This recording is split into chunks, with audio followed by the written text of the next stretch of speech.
everyone, and welcome to another episode of This Week in Eorzea, the only Final Fantasy XIV news podcast that is hosted by us, me, Debbie, and this beautiful person, Pyra.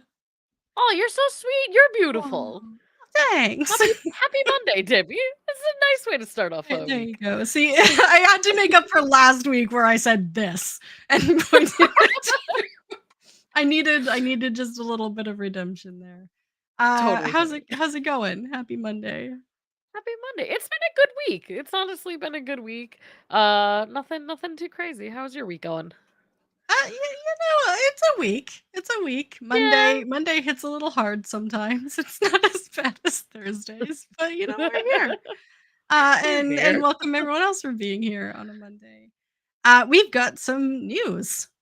I know, seems really weird. We were prepared to not have news, but we suddenly have news. So let's get into it. There's a few things going on the lodestone I can pull up. Where's my lodestone? The first is we got a little bit of a trailer for a crossover that isn't Final Fantasy Tactics. So, kind of bummed about that. Kind of bummed about that. Oh, I just realized I don't have my audio up. Uh-oh. It's just how you know we're us. doing it live. Have you played Monster Hunter? I have not, but I have heard a lot of positive things about Wilds, especially since it came out. And this will be our second Monster Hunter crossover. So I was actually pleasantly surprised to see that they were doing it. Like, I don't play Monster Hunter, but like it seems like a lot of people enjoy it. So it was really kind of a pleasant surprise to see this collab come out. Mm-hmm. I was really blown away by the 14 Monster Hunter footage. So it kind of makes me want to play Monster Hunter for that. Like, good luck, Monster Hunter peeps fighting Omega. You can have him. We're done with him. We fought him enough. We don't want him anymore. So you can have him. This is coming to Final Fantasy XIV in early October. We've got another boss. So now, when's the last time you did the last Monster Hunter trial? Like, I don't even know. Exactly. I'm a Rathalos hater. Like, that fight is the bane of my existence. A hater. Like, not just like, meh, it's okay, but like, legit, I really don't like this. That is the one fight in this entire game that my blood boils anytime I get in queue. I will never leave a queue, but I'm just like, I'm gonna do it. I'm not happy about it, but I'm gonna do it. I don't think I've ever gotten it in a roulette. Oh, jealous. Especially like a mentor roulette. It's like, oh. Oh, okay. That makes sense. Ugh. So yeah, we got that to look forward to. Another one. Again, I think the only info we really got from Yoshi P is letting us know that it's going to be just like Rathalos in that the cast bars are not going to be the tell for his abilities. His actions are going to be the tell for his abilities. So 14 fans have to adjust. 14 fans adjust. And we get their version of a chocobo as a mount. Which, please, if you're a Monster Hunter fan, tell me what the name is. They had like a physical version at New York Comic Con last year that you could sit on and ride and like take a picture on. And I was thinking when I saw it, I was like, this is a chocobo, but for Monster Hunter. And now we get it in games. So I'm like, you know what? Prophecy. I knew about it a year ago. Awesome. So yeah, I mean, we're kind of looking forward to that. It'll be interesting. There'll be some people farming it for sure when it first comes out. The Rising. The Rising is on Wednesday, like 2 days from now, Wednesday, the 27th. This is the seasonal event that celebrates the anniversary of the game. Yeah. And like, with that, what was that? The 12th anniversary. Wow. 12 years, my goodness. I feel like we just talked about the 10th year. Like, I feel like it was just the 10-year anniversary, and now we're already at 12. Right. Oh. From Wednesday, August 27th to Thursday, 11th. Started in Limsa. Oh my god. You get a minion. Galul Jaja minion. A little Jaja minion. It's very weird too because this is I don't know if it's the first year ever, but we typically see the Rising in Ul'dah. But this year it's in Limsa and it's got Dawn Trail characters. So it's kind of a double whammy, like wasn't expecting it. Mm-hmm. You know, I kind of my favorite part of it has always been the conversation you have with like in-game Yoshi P. Yeah. So, I love it. I'm excited for it. With that piece of news, and I think Sergil just kind of caught on to what I was about to say. If you haven't done the Moonfire Fair, this is also so Moonfire Fair will end tomorrow on the 26th, and so you have to get all your Moonfire Fair stuff done before the Rising. So once the Rising starts, you already missed Moonfire if you haven't done it already. absolutely. So don't be a Debbie. Do it. Don't do what Debbie did. Don't do what Debbie did. Like just get her done. Tonight is the weekly reset, so go on, like finish your Wondrous Tales, pick up a new book, get your free map. You know, be responsible. Do what I say, not what I do. There is a free login campaign going on right now, so even if you're not currently subbed to the game, you can go on and finish the Moonfire Fair, for example. So this is just like letting you know all the fun and magical things that have happened in the latest patch. The treasure dungeons, the chat bubbles. You want to go check it out. If you've been taking an extended absence from the game, it lets you know how to return. Yeah. And I think the major requirement is you have to have an inactive subscription for at least 30 days. Yeah. So you can't have just had your sub run out yesterday and take advantage of this. It needs to be a full 30 days before you can use the 96 hours. Yeah. And then pre-order new merchandise. New merchandise has been added to the lineup. Exactly, including acrylic character stands, character stickers, and soul crystal ice trays. All of which are available for pre-order on the store as of Friday the 22nd. So already up.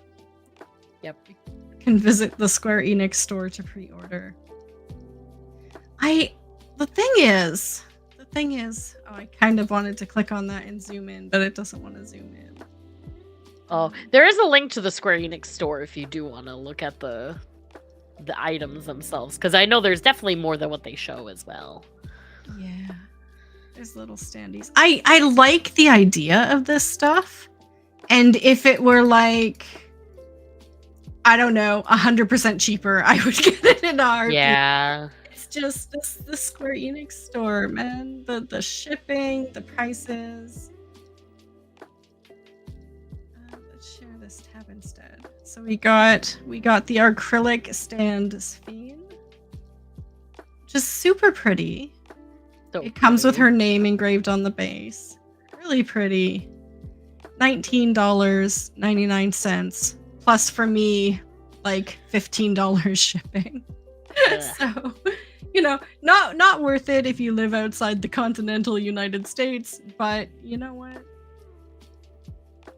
Kind of pretty if you want to treat yourself.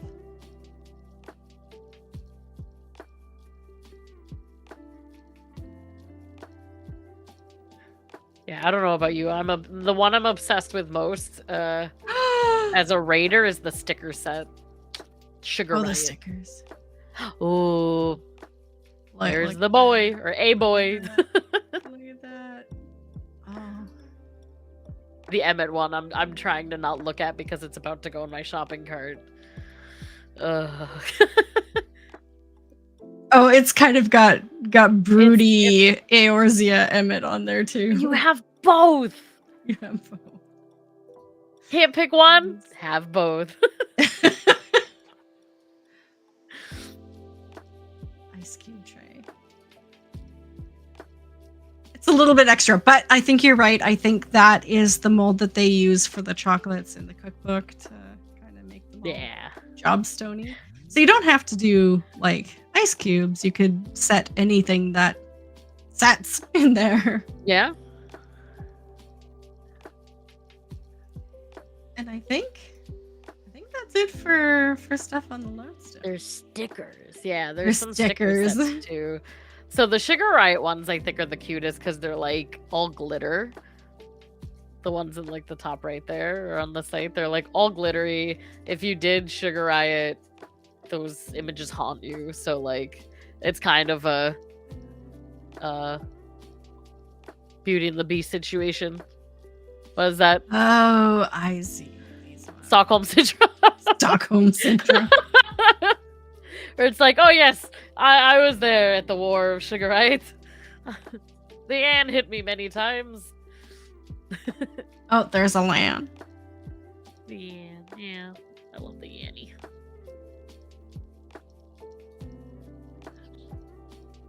Hey. And then those are just the Scion sticker set for $21.99.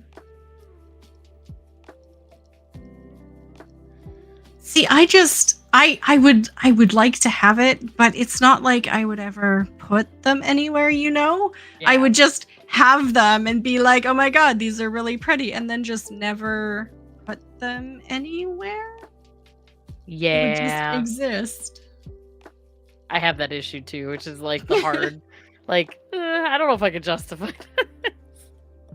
Maybe bring them to work with me and laminate them, but then still, like, what would I do with them? I don't know.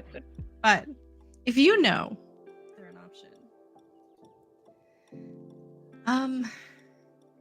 So I think that's everything from the lodestone. The lodestone hasn't been our major source of information lately. The lodestone has just kind of become where you find maintenance information and things you can buy. And I guess event information. I think that's kind of like mostly what we find on the lodestone these days. Yeah, and I feel like for me it's also like if there's any important dates, like okay, it's not official until the lodestone announces it. Right. It's like the PAX West. I was like, okay, I knew about PAX West before they made their official announcement, but once I see it, it's legit. Absolutely. There is PAX West is this coming weekend, right? Yes. I believe Friday is the first day. So this weekend, I think it's Friday and Saturday, OCP will be doing a couple of panels. Yeah. And I mean, that's going to be our major news topic today is a couple of interviews he's already done. So these have been becoming like major sources of information. Things he hasn't told the community yet that we're kind of, I feel like, hearing in a bit of a roundabout way, but I don't know, maybe we get to feel a little bit like detectives and find this information in these articles. So we'll take a look at that in just a moment. Is there anything before we start talking about that we're not talking about this week? Is there anything we're not talking about? I would say two major topics in the past week, especially if you were somebody who's been on social media, you know about this. Like Debbie said, not on the official forums necessarily. First one is Mare, the modding third-party tool called Mare. We're not talking about it, and I think I can speak for myself. Debbie, I would love to hear your side of the story as well, but I am someone who does not use third-party tools in any capacity, unless you consider Discord and OBS for streaming on Twitch and YouTube, third-party tools. I don't mod. I am just not an authority on the space, and it is really not my place to really get into a lot of what it means for me, and so that's why I think it made it onto the not talking about it list. Absolutely. So it's a moderately big deal for the portion of the population of the game that uses mods primarily. Like they enjoy the game as an RP experience, and this third-party tool allows them to play the game they want to play, as opposed to the game Square Enix put out. And we knew that third-party tools are against the terms of service, but there's always been a little bit of leniency there, where if we don't talk about it, if we ignore it, if we don't share that we're using them, that they would look the other way. And I think in some avenues, we've kind of broken our end of that promise. So they've broken their end of that promise in protection of their IP and the integrity of their brand. And as someone who doesn't use mods, though, we didn't think it was appropriate to actually speak on this topic because I can't give a fair and unbiased opinion on it because it's not how I play the game. So I'm just gonna not talk about it. Exactly.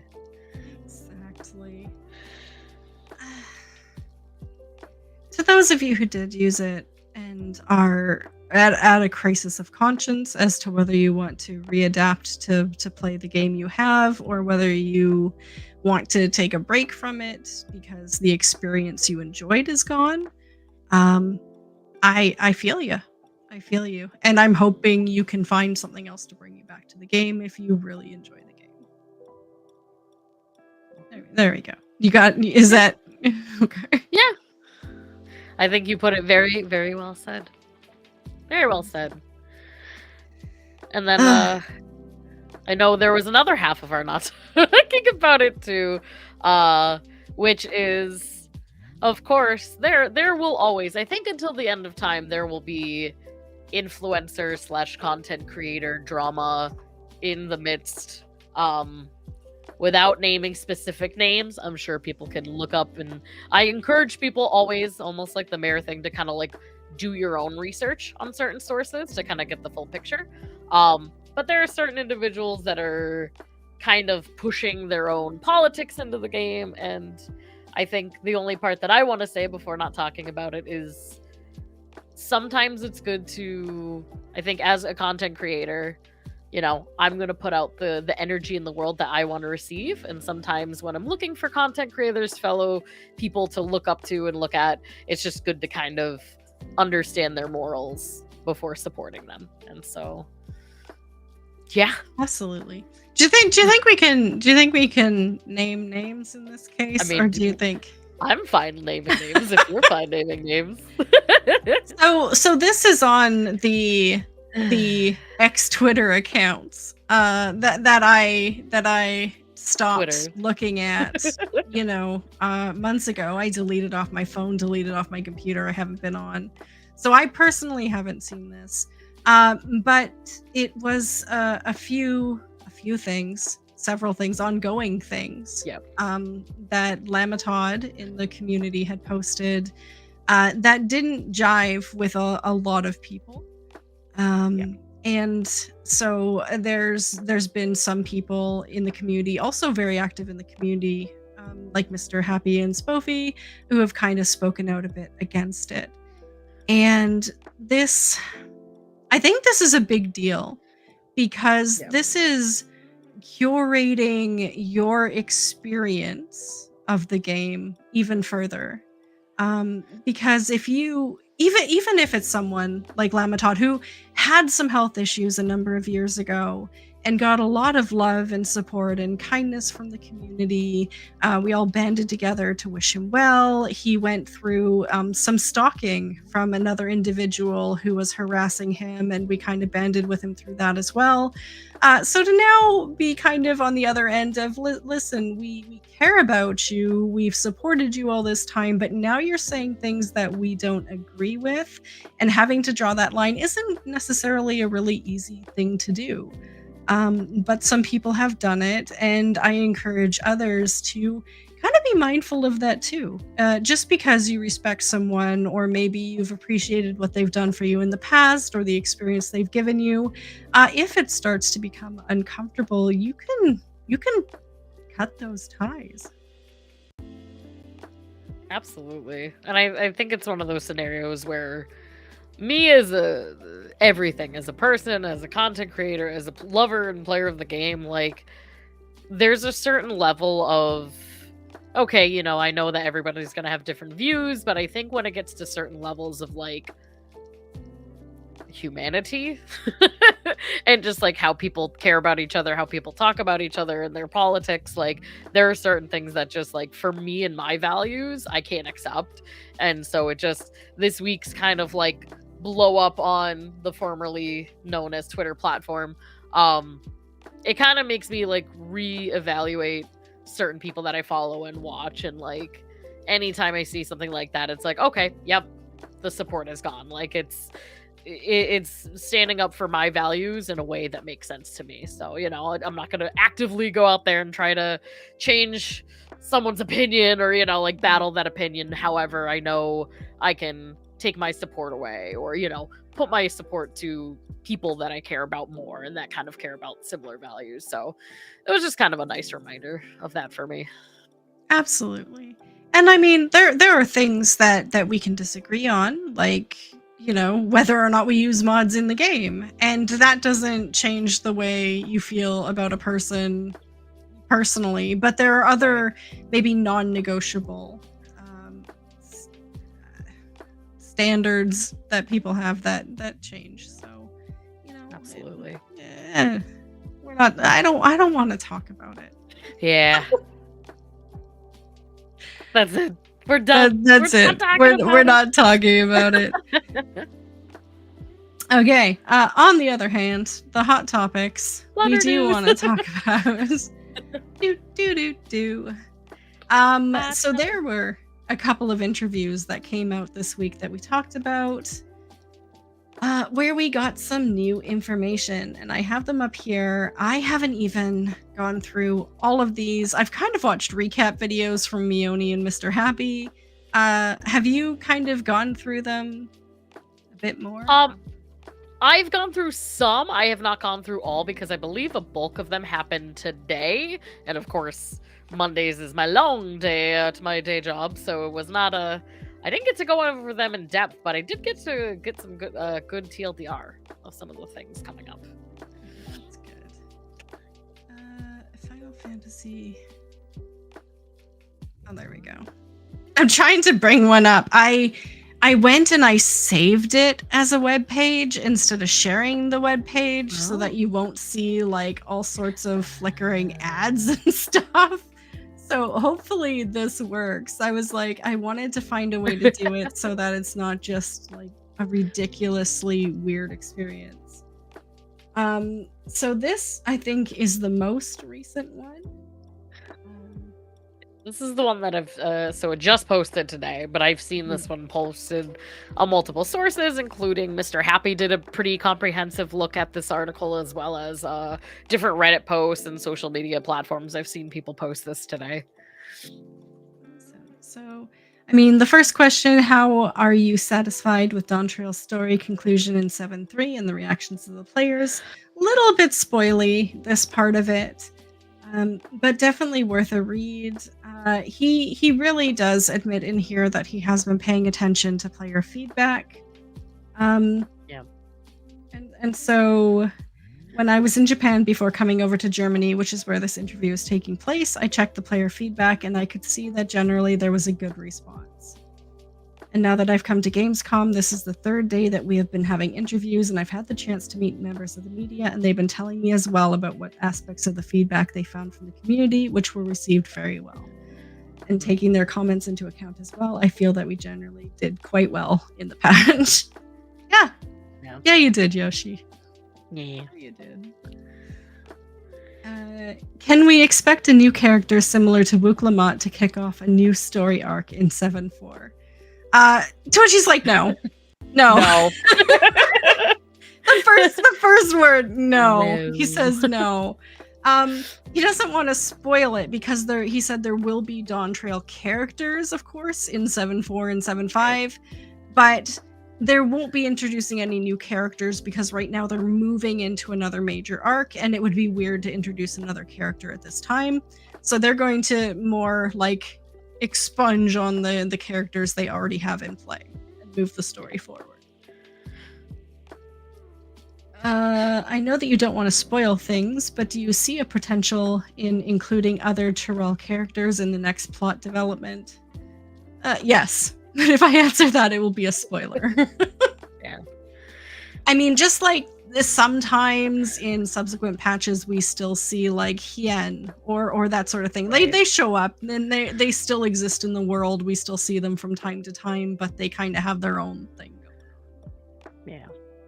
And this feels very much to me too like catering towards the consensus from Dawn Trail. Like a lot of people really missed that Warrior of Light being the main person, and so hearing that they're kind of not bringing another like big person into Light is probably, I don't know if it's a direct response to the feedback, but it definitely feels like it's at least reinforced by everything that we've kind of heard by and large.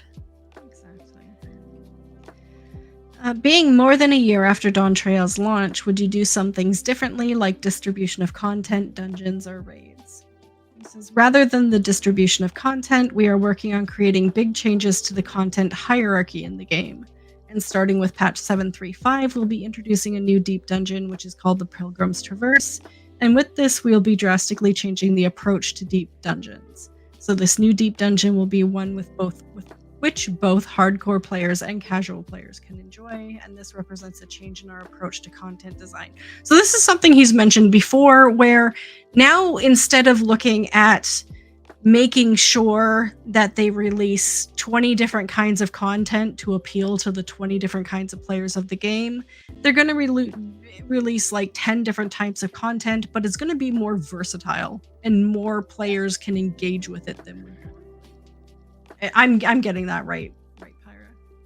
Yeah, I mean that's definitely how it feels, and I'm curious to see how that's gonna map out, because really it's kind of, it almost feels like this is a dumb analogy, but like those instant ramen noodle things that you get, like the noodle kits, and then it's like seasoned to your own taste. It kind of feels like that, where it's like one base level of content that's solid, but really like you can go as intense or as casual as you want and kind of like crank that meter. So it's definitely a new approach that I'm excited for. Yeah. And then after that, they're saying in 7.4, when they release the new variant dungeon, they're going to do something similar there, where like Pilgrim's Traverse, you can curate your experience and you know, get it to fit your playstyle, whether you're a more advanced or a more casual player. Exactly. You already dropped some hints on this, but could you tell me a bit more about what's coming in patches 7.4 and 7.5 regarding content, gameplay changes, and stuff like that? In terms of one of the elements we have planned for this patch 7X series, we haven't shared so many details about yet with the players, is the new limited job, which is the Beastmaster. I was the one during last FanFest that was like, Beastmaster! This is quite a big content that we are going to be implementing in the game, and it is both a new job, but we are also producing new content for it, and there will be a dedicated content for it. So it's going to be like Blue Mage. Yeah. Because we are investing a lot of resources and cost into producing this content, we will just barely make it, but we are expecting to release this in the patch 7.5 series. Oh, good to know. I think that was kind of the expected, but like I know people were like, I really want it sooner, but it'll probably be here 7.5. Yeah. So like I'm not surprised, though it's like, ugh, we're waiting forever. That's the one thing that's scary, is like the longer we wait, I think there's more anticipation. So it's like, is it really gonna be a big thing? Hopefully? Question mark. Yeah. There's not enough hours in the day. Like, I would love to do more Blue Mage and have really gotten into that and done it more. But maybe Beastmaster is an opportunity to get there from the very beginning and really hop on it. Because going backwards and trying to do a lot of the Blue Mage achievements, especially with the log and everything, and for the mount, gets a little bit hard trying to find party finder groups for it all of the time. So, in terms of story, now this is a little bit weird. In patch 7.4, the progression of the story will not be so fast, but you will see a faster acceleration in patch 7.5. And for patch 7.5, the plot has already been finished, and we have started the voice recording, the voice acting, and it will be different to Dawn Trail. So I do hope that players will look forward to it. I don't know about this translation here. Like, I don't know what any of this actually means. But it sounds like the pacing is going to be different and the mood is going to be significantly different. Rather than there being a focus on Tural itself, there'll be more exploration about the ninth reflection. But come to think of it, I've said too much now, so I'll just keep Thanks, Yoshi. Thanks. Yoshi's just getting himself into trouble again until he gets reprimanded back at the office. Yeah, Ian, I get it. Confirmation, I feel like going into the ninth, like, I'm excited to see the theory crafting that people are going to come up with just by reading that sentence alone. Yeah. I don't even know what to expect, honestly. Other than the ninth. The ninth is like the ninth is all electrified, right? Because the portion of the ninth we have in Tyrol is electrified. Like the whole shard, like was... Heritage Hound. Yeah. Yeah, I mean, and that makes sense too. Like, really, because with how, and I know we kind of got into the story, but like with Sphene and like that whole Alexandria and stuff like that, like that has to be a thread that's followed in some way. So I mean, that just makes so much sense to me.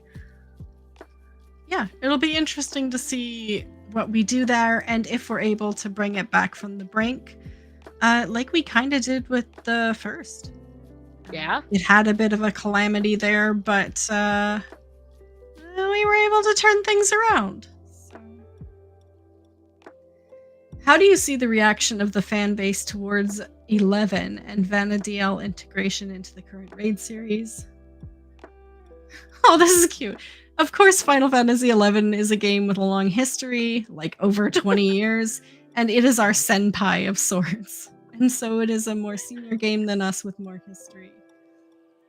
The game is still very steadily continuing its service today, and so it does have a lot of players. A lot of the 11 players are now playing 14, and some of the feedback we found from them is that they felt really sentimental when they were playing the content, and they also commented on how certain areas were recreated so well. Honestly, if they could go ahead and recreate 11 and I'd be okay with that. In terms of those players who are Final Fantasy XIV players but haven't played 11 before, they're learning various things from 11 players, and that's also leading to their enjoyment of the content. So I think this is one of the great things about having a crossover, and so in this regard, we've had a really good response. Yeah. Listen, I was sentimental. I am sentimental about it. Some games have recently dropped PS4 support altogether. Can we expect 14 to still support PS4 in the next expansion? They're not making any promises here. So sorry, PS4 players. They don't outright say yes or no. The people in place to start putting that onto a PS4 port are telling us that they're reaching their limits as to what they're able to do. I do want to provide support for all platforms as long as possible. However, there will eventually come a time when the hardware is at its limits in terms of technology, and at that point in time, we would have to provide an end to the service on that hardware. But I'll be sure to provide clear reasoning for that decision when I communicate it to the players. Yeah. Yeah. I mean, at this point, too, the PS5 came out almost 5 years ago. Exactly. Like this November, I think it was. It's been 5 years. So, I mean, can't say it's like soon. You know what I mean? Like, I can't say it's been like a sudden shift for sure. No. And I started playing Final Fantasy XIV on the PlayStation 3. Which obviously at one point they did discontinue service for, because you can no longer play it on the PS3. So I had to move over to the PlayStation 4. So it's not the first time they've had to retire a console, and it's probably not going to be the last if they intend to take this another decade into the future.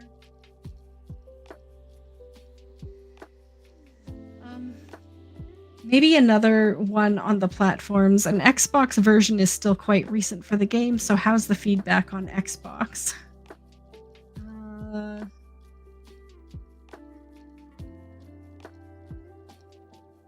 I don't know. He kind of just wavers a little bit on this.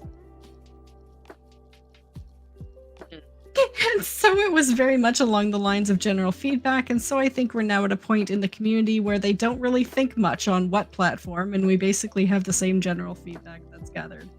So it's like, nah, Xbox players haven't said anything, so we're guessing they're okay.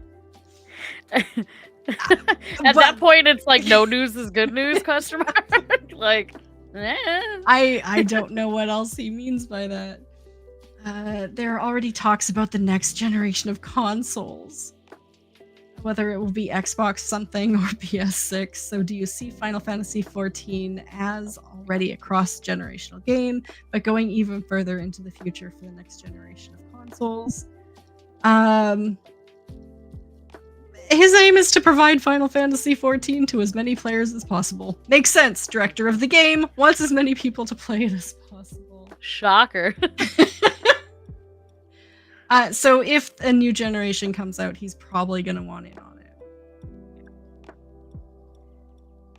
I think now people are happy with the Xbox Series X, the PS5, or the Switch 2. And honestly, from a gamer's perspective as well, hardware is just expensive to buy. Wait, have they? Why do you mention Switch 2, Yoshi? Yeah. Why is he? I feel like that could be an innocent moment where he's just rambling off things, but now it's our job to be like, well, why did you say the Switch, Yoshi? Have you been talking into Nintendo? You know? Can we expect a new Final Fantasy FanFest series in 2026? When and where, and am I invited? So they are planning fan festivals for 2026 and continuing with preparations. You're pretty sure, as for the where and when the fan fest will be taking place in 2026, it'd be great if you could just wait another few days, especially with the anniversary of A Realm Reborn just around the corner. And what I can say, at least for that, for the fan festival in 2026, we will not be doing it in Las Vegas in August. And he laughs. So no hit at Las Vegasians? Las Vegas Nights? Las Vegas Nights? I don't know what you people are called. It's nothing against you. It's about one, the outside was too hot, and two, the inside was too cold. The Japanese are not used to having such high air conditioning in buildings, and he froze to death. So see, even since this has been this article's been out, even in my Discord today, we were talking about what that could mean, because some people are like, oh, it's not going to be in Vegas at all. So I've heard people speculate the East Coast, Los Angeles, Seattle, and then if you read it a certain way, it's like, oh, maybe he just meant Las Vegas in the summer, because last year it was in July, which from what I heard was absolutely atrocious and miserable if you're not from the desert. So it's like, I don't know. It could mean anything, but the next few days of anticipation is going to be torturous until they announce a date for me. Exactly. There's no reason to panic right now. Final Fantasy Fan Fest has a long history of being in the States, unlike, I don't know, FIFA. So just because major sports organizations are pulling their games out of the United States doesn't mean that FanFest will too. But in all seriousness, this seems, like Pyra said, a dig on the weather. It's just he says specifically in August. So they're going to make sure that the next venue they go to is going to be a little bit more weather appropriate. Yeah. I am curious though, because usually FanFest, like, especially if you don't know, like if you're newer to the game or don't follow the circuit as much, FanFest typically is like that ramp up to the next expansion. And it usually is on roughly, it's like, I would say it's give or take on a regular 2-year circuit. And now if we push it into, or usually is the opposite year from an expansion, I should say. So like last year, was it last year? Now I'm getting my dates all messed up. Wasn't it 2 Julys ago was FanFest? And then last year was Dawn Trail? Yeah, that's how it worked. That's how dates work. That's how date works. If Dawn Trail is a year old, stands to reason. Like the math is like mathing in my head. So like if we don't get a FanFest until next year, are we even gonna see an expansion next year? Or is it gonna be late next year? Like there's so many like questions in my head, is like, this is, yes, it is a fan festival, and like this is just one of the event series. However, this kicks off like a lot of our normal, like, you know, fan fest into media tour into expansion, you know what I mean? So it's like, it's kind of like a longer timeline conversation that makes me super curious. Yeah, absolutely. So we're just gonna have to see in just a couple of days. We should get an answer in just a couple of days as to when these are taking place. But it would stand to reason that if we're not seeing, you know, a conclusion of the fan fest until potentially late next year, then it might be like an early January release in 27. Yeah. But there's another article that was written that we can take a look at. This one titled Final Fantasy XIV director Yoshida is ready to fix the MMO's difficulty problem starting now. Right now. So today. No more difficulty problems. Which again, like I've heard someone else speak on this, but that's an incredibly generic statement, because it's like, who's it difficult for? Are you talking about the difficulty for casual players? Are you talking about the lack of difficulty for experienced players? Like what are you talking about here? So this starts off by talking about the Pilgrim's Traverse, which is kind of the kickoff to this conversation, because this is the first type of content where they're adding in this what do they even call it again at the end, the kind of you give a certain number of potions and it curates the difficulty of the boss. You know, they have a particular word for that I can't they do. It has also escaped me. But it is that customized level 100 boss in the Pilgrim's Traverse, where you get to kind of do certain thing, turn in things to get difficulty. Yep. I don't know either. That thing. The thing. Quote us on it. The thing. And they're saying here, patch 7.5 will bring the second installment of the Forked Tower raid, which has proven rather notorious. But they're also going to use, Yoshida says here, a similar system to Pilgrim's Traverse could be a possibility, and adds, we are working on providing several difficulties of that content for players to enjoy. Moving forward, for content that we produce in Final Fantasy XIV, it could be that we incorporate a scheme where there is a variable difficulty, or it could be that we prepare a selection of difficulties in advance and the players can choose which difficulty they want to challenge. This is the general direction that we've set for Final Fantasy XIV moving forward, and because of this new direction, it could be that the overall amount of content that we implement in the game goes down, but in doing so, we hope that many more players will be able to enjoy the content that we implement. Uh, Yeah. That's huge. it is Like, huge. potentially. Like, it does sound still like it's a we'll see how, like, Pilgrim's Traverse in general goes. Like, it doesn't. It sounds like something that they would love to just shift full gears into, but based on feedback and tweaking. Yeah, exactly. So I think with both of these interviews in context, it sounds like they're really kind of holding their breath, waiting for the first feedback from the Pilgrim's Traverse. Because that kind of just like test content sounds like it's going to be the foundation for a lot of what they do in the next like 5 to 10 years. So I think they're kind of just like, we don't want to say too much of this right now because we're waiting to see what you guys think. And then if it's a home run, we're just going to take it and run with it. Because that at least gives them a bit more of a focus instead of having to come up with, like I said, so much content that some people will love and some people will hate. They just really refine the content that they're doing to offer a variable experience. Absolutely.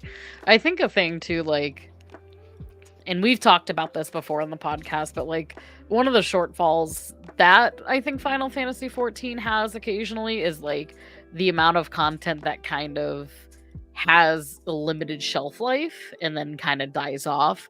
Like we even think about things like the your little farm, not farm, like Island Sanctuary. Just like pieces of content from Stormblood and Heavensward and A Realm Reborn that just like really never lived past maybe an expansion tops. And so I could see options like this where it's like creating less content that's more focused on like everybody, like the community at large, and that way it's like more curated and hopefully has like a longer lasting effect because they can put more effort into it.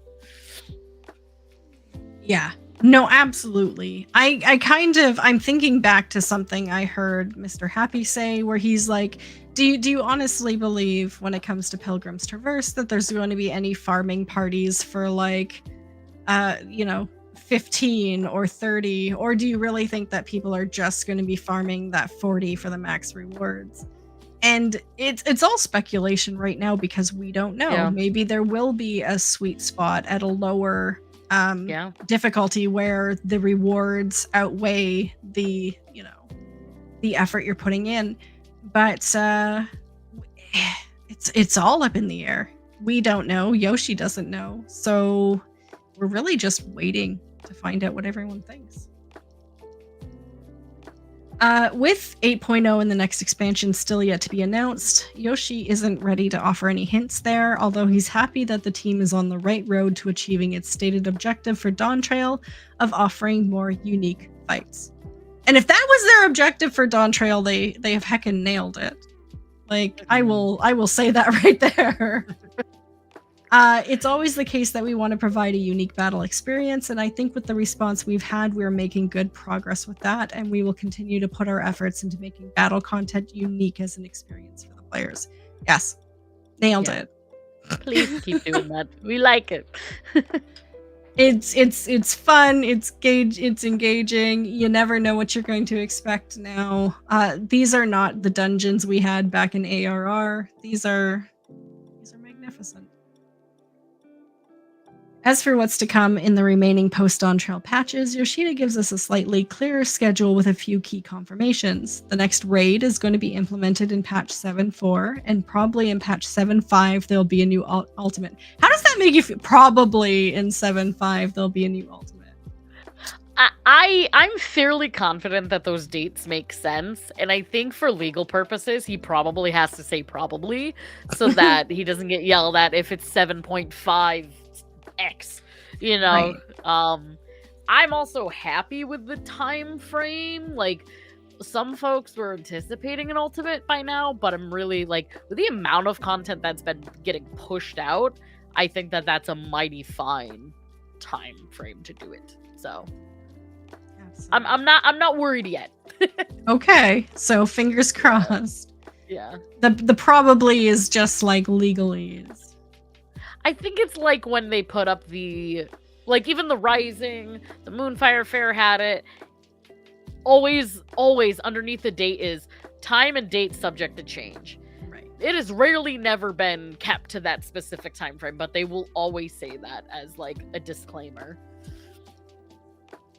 For 7.4, we are quite into the development, and we're making good progress on this. For patch 7.5, the new limited job Beastmaster is going to be implemented, and also the new ultimate raid.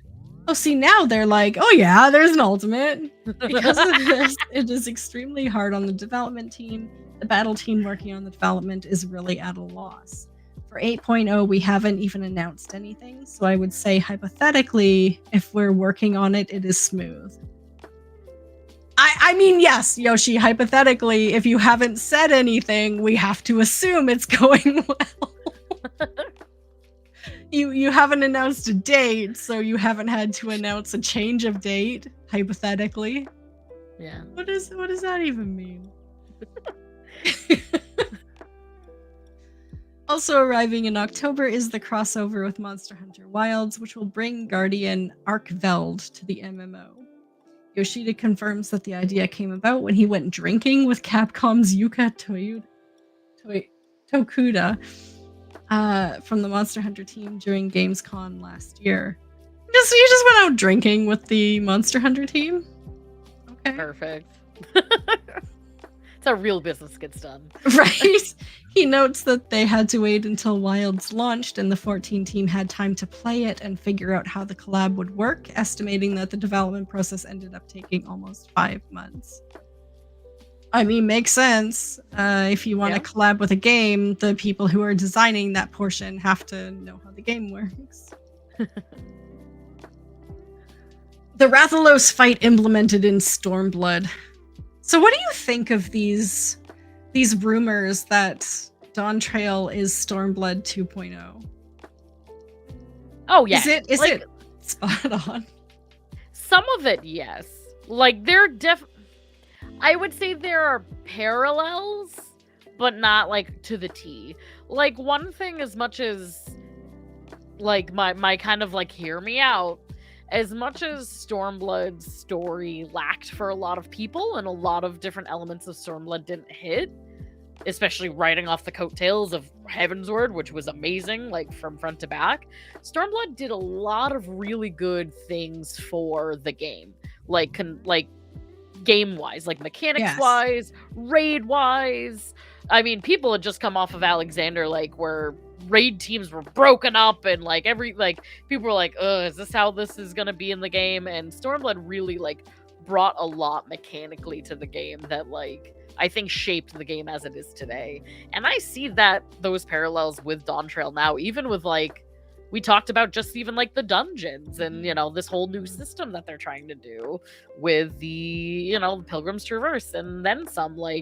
I do see those similar things. And story-wise, if they're going from Dawntrail into another big arc, it's kind of like a Stormblood feel story-wise as well. Where we're just starting to get everything into place to ramp up again.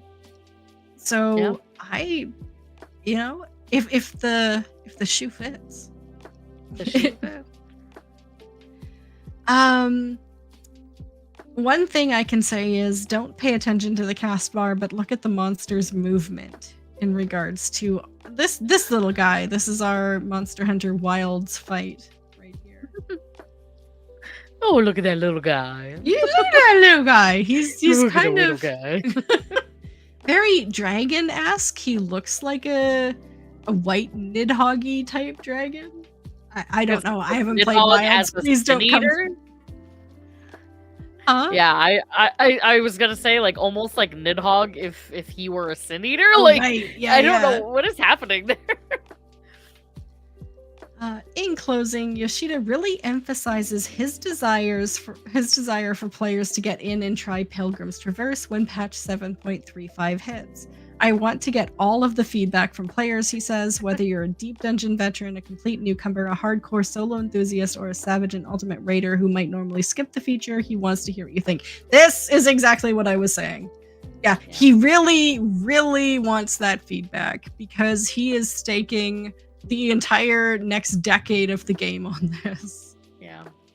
I think that'll definitely shape even like almost needs that feedback before like the fan festivals.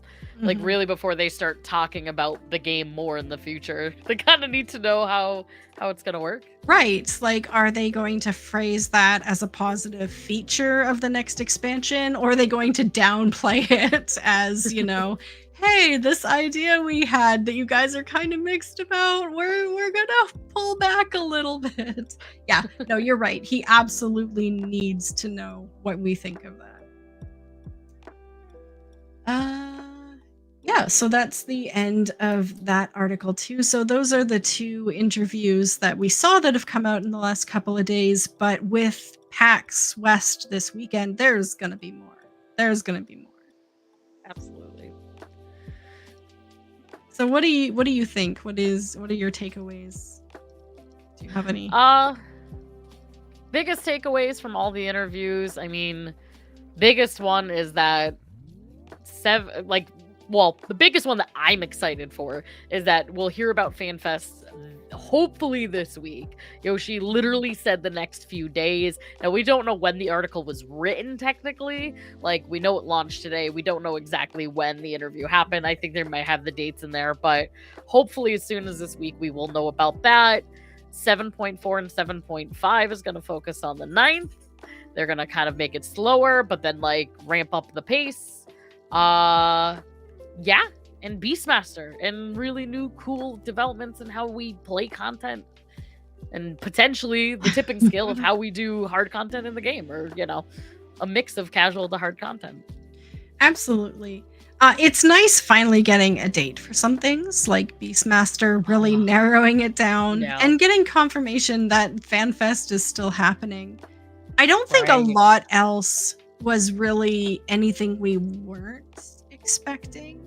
We were all just we knew these things were sort of happening and just really wanted to find out when so we could look forward to them. Like, you're not really on vacation until you have a date set and RDO'd and you can look forward to it, right? So it's the same with this. Like, we know good stuff is going to happen in the game, but until we have a date to look forward to, it's just...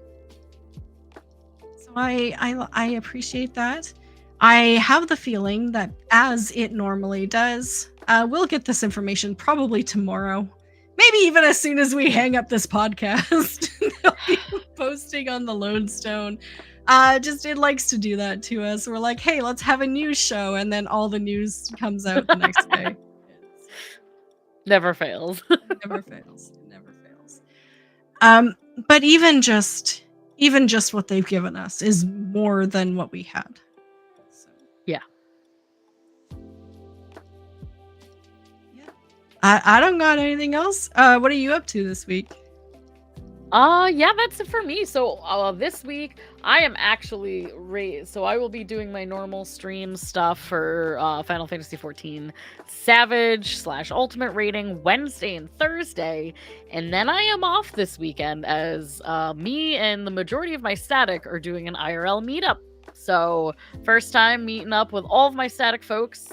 Very excited, and kind of a big part of why I play this game is the community. So I am definitely diving deep into that in real life this weekend. That's really awesome. That is fantastic that you're able to do that. So just a heads up, if Pyra is missing and trying to find her car somewhere in another state, we're going to have to temporarily cancel next week's episode, but we'll be back the following week. You don't have any plans to cross state travel or anything, right? No. Okay. I'm the only person. Me and my husband are the only ones in our group that's interstate. Everyone else is traveling to our states, so very convenient for me. But I'll give you my GPS location if needed. We'll do like a Where's Pyra podcast. Where did Pyra go? Todd, the first episode of the Guild. Have you seen that with love the Felicia Day? guilds. And Yes, I watched it a million years ago. It literally is going to be that. Just probably a lot more alcohol and a lot more of me babysitting my friends. There you go. But there you go. yes, I will not be streaming this weekend, of course, but I will have pictures, so I will share the Ah. festivities in post. Okay. So yeah, fingers crossed. If everything goes okay, we'll be back next week. I don't got too much exciting going on. I've been dealing with some health things, so I had to cancel my last few streams. But I should be back this week. I'm just a little bit slower, a little bit tireder. Tireder. That but I'm explained still it. here. There we go.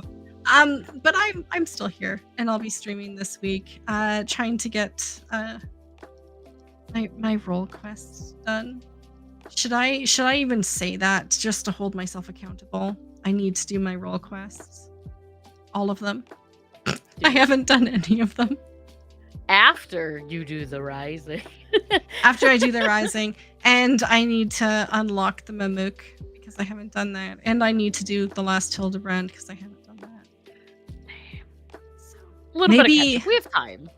we have time, but maybe that's Debbie's goals for this week is actually getting stuff done in game.